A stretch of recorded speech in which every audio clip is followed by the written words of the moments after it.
నువ్వేంటి ఇక్కడ? పెళ్లి చూపులు అక్కడ. అయితే నువ్వు ఇంకా ఎదగాలి పార్దు. అంటే ఈ డైరెక్షన్ లో కాదు, ఇక్కడ ఈ ఏరియాలో. ఈ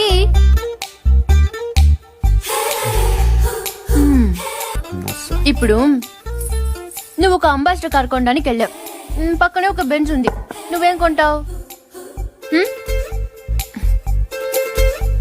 నువ్వు పోర్టబుల్ టీవీ కొనడానికి వెళ్ళావు.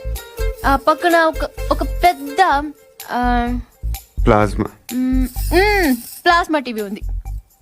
నువ్వేం కొంటావు? అక్క అంబాసిడర్, నేను బెంజు. అది పోర్టబుల్. నేను ప్లాస్మా.